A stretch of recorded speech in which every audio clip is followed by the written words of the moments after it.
What's up, Freestyle Ice Skating community? It's me, Jay from XEO Lifestyle, and we are here in beautiful Falun, Sweden, to answer all the questions you guys asked us. It's me, Jay, and this is... I'm Luke from England from BxFist.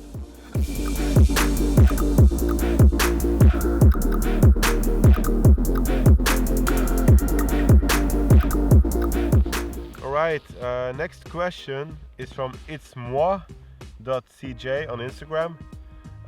He asked, or she asked, what do you see in the future of freestyle ice skating and unifying all the other groups from different countries who do freestyle ice skating also? So, in my opinion, the future of freestyle ice skating might be quite the same as parkour or like free running.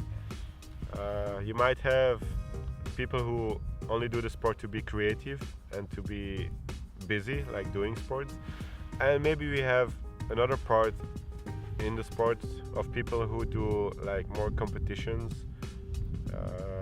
At this moment there are not really that much or many competitions. I know in Germany they have some like creative competitions. Maybe in the future we will do high jump competitions or long jump competitions or whatever. Might be possible. I mean, I'm not against it, but we should try to keep it as wide as possible. Not saying, oh, freestyle ice skating, we're only gonna take the side of doing competitions. No, because we need creativity as well. We need traveling. We need artistic stuff like videos or photos, something like that. You have like one sport, but you can go in a lot of ways. I don't know. I agree. Yeah, I completely agree. I'd say it's more or less the same answer as you. Like more competitions. We were thinking in England of renting ice rink space, maybe doing 4 competitions, and then the winners from these maybe go to a national, and then we have a silver, bronze, gold kind of medal. And similar to what they do in Germany, like how you have, well, it's not really possible at the moment in England because there's not too many teams, but you could have team performances and then solo performances, and as you said, high jump, long jump. And just because you know, every freestyler specialises in something else. Yeah. Like for myself, my footwork, but I can't jump that great, and your jumps are... Yeah, I do more jumps. More jumps. Like just free skating, just chilling around. Yeah, I mean, it's something you have to choose for yourself. If you are more interested in doing video, you can do freestyle ice skating and video, because that's what I like. If you like to take on a challenge, you can do some competitions, something like that. You just have to choose what you want, and depending on the amount of people who join our community, new ideas will come, and yeah, we will find new ways of doing our sport and expanding. I think the more people we have doing the sport, the easier it will be to expand the sport. Yeah. The more people who recognise what you're doing, then it's easier to put more building blocks in place. And also, like, the more options you keep open, the more people you will attract into the sport. If you say that freestyle ice skating is only for competitions, for doing competitions, you won't attract the recreational ice skaters. Like, you have to keep it open, attract a lot of people, and then just see who you have in the community, and then things will start to pop up. You have to keep it friendly and fun. Yeah, and open to everybody. Yeah, that's it. So the second part of the question is like unifying all the other groups from different countries. That's actually what we try to do by organizing trips like these or events like in France and Germany and some in England as well. But it's very hard because we can set up a trip or something, but if people are not open to discover or like doing the effort to travel, then you cannot unify a lot of teams, because if you only unify by speaking on the internet with each other and chatting, it's totally different than meeting each other in real life and skating together and just doing stuff together on a holiday or like on a trip or during an event. So actually, by unifying different groups, it depends on the groups you get in contact with. If they are not open to let you come to their ice rink, you can't unify. If you don't join trips like these, it's more difficult to unify because you don't get in touch with people. I'd agree. Yeah. It's all about talking to each other, traveling with each other, learning from each other, gaining new experiences from each other, discovering yourself as well. Yeah, and being open to travel. Because I've been to Morocco, and some people said, "Oh, don't go to Morocco. It's a dangerous country and stuff." Yeah, but you just have to do it. Wait 1 second. There's a car passing again. So yeah, the ice is cracking, but it's cool. So yeah, don't let yourself be scared by other people for doing a travel. Like some people said, "Oh, going to Sweden is dangerous because it's natural ice. You can die and stuff." I mean, like this ice is here like every winter. People here know what they are doing. If they let you on the ice, they know it's safe. So don't let yourself be scared by other people. Just if you have something in mind, like I want to join this event or do this trip, and you have the money or start saving for it, just do it. Nothing is holding you back, really. One of the things, like you mentioned, the danger of skating on natural ice. Same. When I thought Sweden, oh god, natural ice, like you're gonna be able to fall through this. Like when you get here and you see the cars and driving along the ice, you're kind of like, don't think I'm gonna fall in. Yeah. The fishing holes, that's the only kind of dangerous thing. Dangerous. But they're marked out. You have massive signs saying fishing hole, do not come close. Like they are very well marked. And if you stay to the not on the tracks now, this is kind of more like roads, ice road and ice lane and ice avenue. But as long as you stay in the safe places and you don't go walking off into where there could be random fishing holes, you're pretty safe. Yeah, and these are like the moments when you unify with each other, because I just took Luke and Krista, his girlfriend, who is behind the camera. I just took them out like somewhere in the middle of the lake and said like, come, let's do this video. And that's how you start learning people in a different way, learning to know people in a different way as well. You guys only met over the internet? Yeah, we only met on the internet. So we met because we started BxFist. We put up a YouTube video as loads of other freestylers do. And Jay commented saying nice skating, find me on Facebook. We found each other. And then the first time was you said come to Green Party. The easiest trip for you. It's only across the pond kind of thing. And we went to France and we met all these other freestylers. And then you were like, wow, the freestyle community is really friendly. Like, let's really let's big go do as some well. more. Yeah, it's already big. Maybe you think you're the only one at your ice rink, but there might be hundreds of ice rinks with only one person thinking the same thing as you. So if you can all meet in one place, it's like 100 people from 100 different places doing the same thing at one place. And that's the moment, those are moments when you unify. And that's the moment when you get motivated, go back to your place and start getting people And into you the can start sport. planning more stuff because you know more people to start planning stuff with. Yeah, that's it. Alright, next question is a question asked by Icebox Skating from England. They asked, how did you start up? We are interested in starting freestyle, but it's difficult to get someone to teach it. Can I take this question? Yes? Okay, so I spent years and years and years looking for the insurance to teach freestyle ice skating. It was a lot of work. I had to prove that I was ready to start teaching. I had to show them videos of my students, show them my lesson plans, show them I had a level basis, that I wasn't just some kid who wanted to earn some money from ice skating. Hang on, we've got another car coming by. Yeah, we've got a quad coming. Hey, slipping into Krista. Alright. So yeah, it took a lot of hard work, but once I'd put the hard work in, I found a few companies who were willing to insure me for the ice skating. So I believe at the moment I'm the only person who's insured in the UK to teach freestyle ice skating. And if you do want someone to teach you, or you want to set up some kind of weekly or monthly classes, then you can get in contact with me through the BxFist page on Facebook, or find myself on Facebook, Luke Evans, and we can have a chat and we can set something up once I'm back in the UK, if that's something you wish to do. Yeah. For other people, like ice rink managers who are watching this video, you can just text me on Instagram or just contact me on YouTube or via email. But I mean, like, for the people who want to start teaching freestyle, you should just contact the Ice Skating Federation in your country. Like, that's what I did, and then follow some courses for teaching beginners how to ice skate. And once you have those certificates or degrees, you can actually develop freestyle in your country, because for freestyle ice skating there are no degrees or certificates. So you just have to get the certificate which can allow you in your country to teach ice skating. And once you can teach ice skating, you can add freestyle into it, because it's not as developed as figure skating or hockey skating. So yeah, for the people who are looking for people to teach, you can just contact me, and I know people in different countries who might be interested to teach.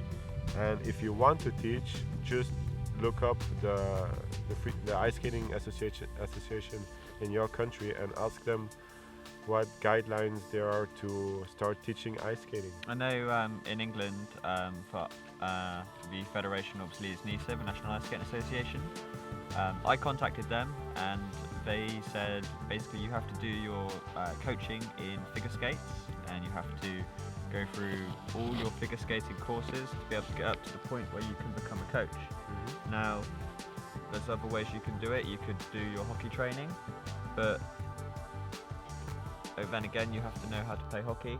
You have to learn all of this. So the way I did it was to, as I said, to prove what I had in place wasn't just quickly thought of. It was a lot of work to put in. You have to have your level basis, you have to have your students, you have to prove you've already done it. You can't just say, I want to start doing this. You have to go out and do it first, get your paperwork together, find someone who's going to insure you. But I assure you, if you go to the National Ice Skating Association and you're wearing hockey skates, they won't give you your certificate. You have to do this yourself. So it's a lot of hard work. I think for me it was a little bit easier. I have my I have a degree in physical education, so I can teach a lot of sports, but I specialize in ice skating and fitness. So I have my ice skating certificates as well. Not to teach competitive figure skating or hockey players, but just to teach people who want to learn ice skating from 3 years old till 99 years old, something like that. And I also did my own final work at university, which was about freestyle ice skating, like analysis of different tricks and how to learn them, like building up your skills and stuff.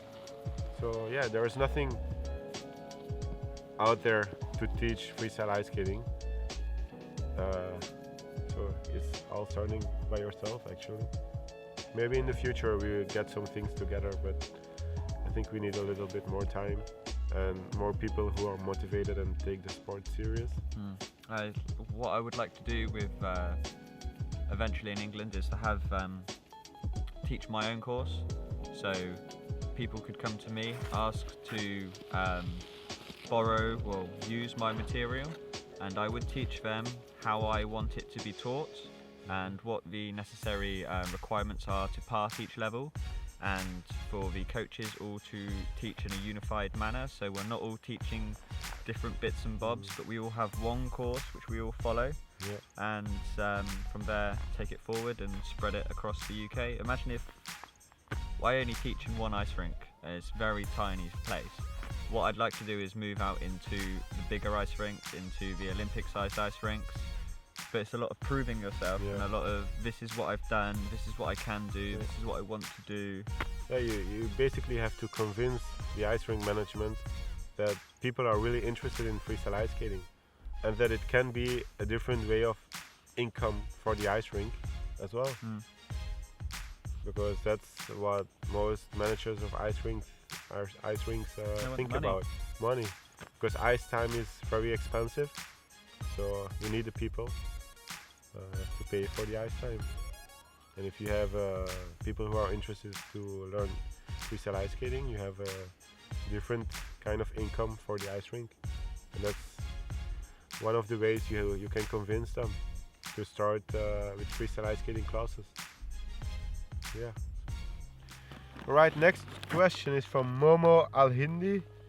I think it's from Malaysia because he asked the following question: are you going to visit countries overseas such as Malaysia and many more? Of course, if I have the time and the money and the invitations. So if you invite me to come to Malaysia, if you can prove me that there are some freestylers, I will do my best to come to Malaysia. That's a promise. Wallah. Do we ever come abroad? Well, every time I have to go to an event, I'm abroad or overseas. England obviously is an island, so yeah, we always go overseas, always going over abroad. Normally I try to do at least 3 events a year. So this year our first one is Sweden, and then me and Krista will be back for 2 weeks and we're off to France, the Green Party. And then in the summer, I presume, I'm not sure, but I hope we'll go to Germany to see IFK and do freestyle jumps free, it will be. Yeah. So yeah, I'd like to travel at least 3 times a year to see my friends, to meet new people, see new tricks. I like to travel as much as possible, but you have to understand that we also have a job, we have a place which we have to pay, food, all the normal expenses like anybody else. So basically I start to save whenever I can. Like I'm saving all the time just to do trips like this. And I save my holidays at work also to go on trips. I never go on a holiday without my skates. So yeah, that's it. So we are definitely planning to go to Malaysia or wherever. Even I want to go to Russia, Kazakhstan, Taiwan, Thailand, Vietnam, anywhere where I know there are freestylers. Or when you have a beautiful place like this without any freestylers, then we might come as well. But just contact us and we'll see what we can do. Also, if you are a manager of an ice rink and you want us to teach somewhere in the Himalayas or in China, just contact us and maybe we can set something up and fly over to your place and do some stuff together. Yeah. Yeah, definitely. Alright, next question is from the real man, 86. Please do more tutorials about the beginner and more advanced moves. Well, Nandor from Hungary, the one who edited the videos of Freestyle Ice Skating 1, 2 and 3, started to do some tutorials. IFK, the German team, they have some tutorials as well. I did film about 3 tutorials over here, and I did some a long time ago, which probably nobody watched. I got lost in YouTube somewhere. Yeah, they got lost in YouTube. So I plan to do some over here.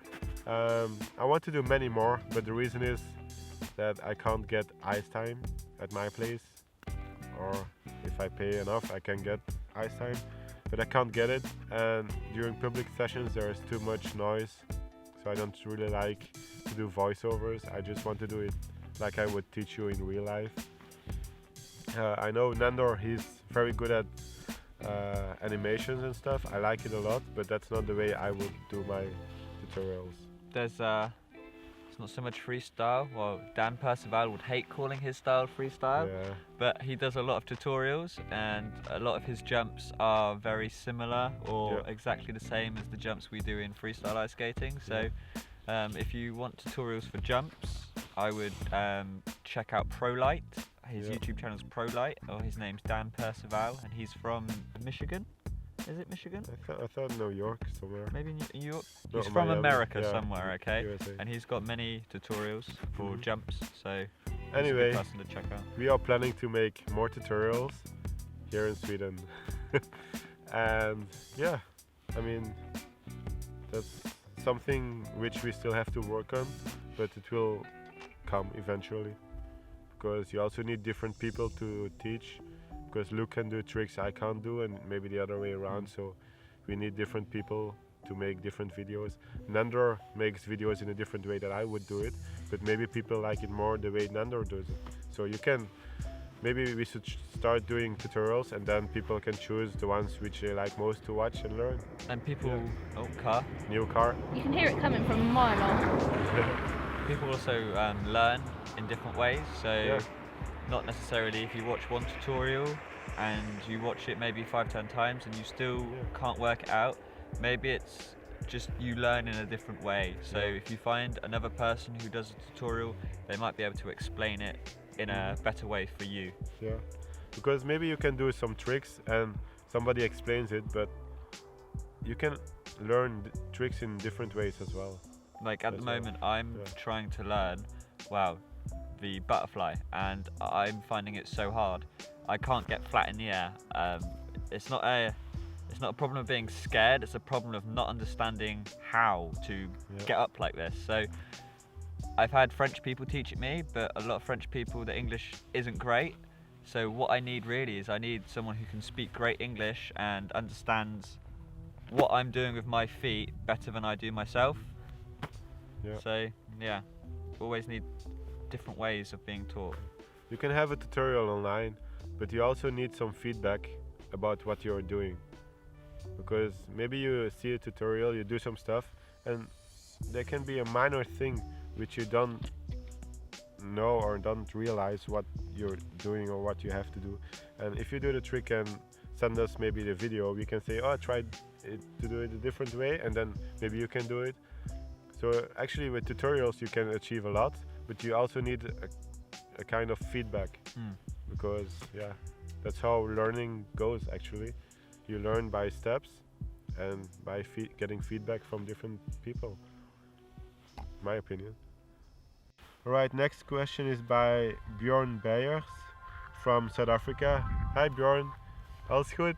I speak Dutch as well, so it's a little bit like Afrikaans. He's asking us, by the way, Bjorn, thanks a lot for your necklace which you sent me. I love it a lot. The little ice skating thing. I posted on somewhere. I posted it on Instagram actually. So Bjorn is asking us, for how long have you been skating and how did you get into skating? That is, tell us about your history with skating. I think I will make a different video for that one. Okay. Because it takes a long time, and I'll tell you how I got into skating quickly.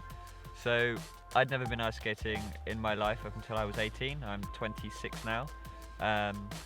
I was doing university, I was doing radio production, and I did it for a year and I failed my course, and they wanted me to come back and finish it, and I didn't have enough money to do it.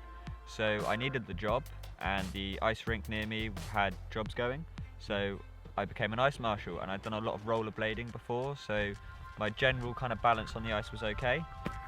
When I got to the ice rink, I saw people doing the grapevine and barrel roll and bits of footwork, but it wasn't kind of known as freestyle. It was just known as individual moves. And I thought, I wanna do that. And 8 years later, I'm in Sweden with Jay. So not like small paths or life choices lead you to big things. Maybe I tell my story very quickly. My mom changed job. She started from a tourist park, and then she went to an ice rink, working at an ice rink. And then she said like, hey Jay, just come over to my job, to my workplace and try on some ice skate and stuff. And I said no. And actually one day I just went out to buy some skates and gave it a try, and ever since I was hooked. Before ice skating I was into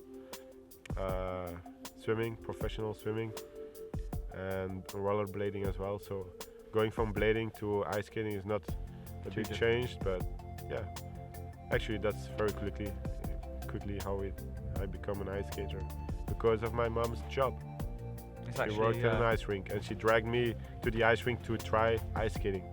It's very similar for me, like when my mum saw the job for ice rink marshal and said, here you go, here's a job.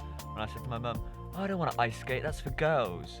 Like, no, I don't want to do this. She goes, no Luke, you're not sitting on your bum, you need a job. So I went to the nearest ice rink, put on a pair of skates and was like, actually this is quite easy, I'm quite good at this already. And if it wasn't for my mum pushing me to go for the ice marshal job, then I wouldn't be doing all the crazy stuff we're doing with BxFist and XEO Lifestyle and all the events and crazy stuff we do. So Bjorn, listen to your mum, man. Yeah, listen to your mum. Right. We just continue to the next question. is asked by 68 Carat. How do you think about T-blade, or what do you think about T-blades? Well, I'm planning on making another video with Luke about T-blades, so stay tuned for that one. We will answer all your questions about T-blades. Then somebody writes, what a cute guy. I think that's from me. Then where are you from? I'm from Belgium, which is in Europe, and Brussels is the capital of Belgium, because some people don't know it. And Luke is from England, somewhere. From England, from the south coast, Bournemouth, Dorset. Yeah. Rainy England. Rainy England. And cold Belgium, with a lot of chocolates and beer. So, yeah. That's actually a question of Danish Heikel2 on Instagram. Somebody's asking what's better, Reebok or Bauer or CCM. By the way, it's me, SGAE Orbital, and I love you. Somebody else who loves me. So anyway, about skates, maybe we should do another video about that one because it's a long story as well. Maybe we can do it with the T-blades. Yeah. And that's it. So I hope you guys like this different kind of video I made. Thanks for sending all the questions, and glad I had Luke with me to answer them together with you, so you have a little bit more interaction and different answers as well. Yeah, just subscribe somewhere. I will put a link and you can just click the button. I will also put all the social media of BxFist underneath in the description, so you can go and check out Luke's team. And yeah, keep skating. Peace. Ah, this is actually the place where we filmed the video. Look, Krista, and a beautiful place like this. What else do you need besides this and skates? Nothing. Maybe money and time. Maybe a drink and a bit of food. Yeah. Maybe a beer. Maybe a beer. Peace and keep skating.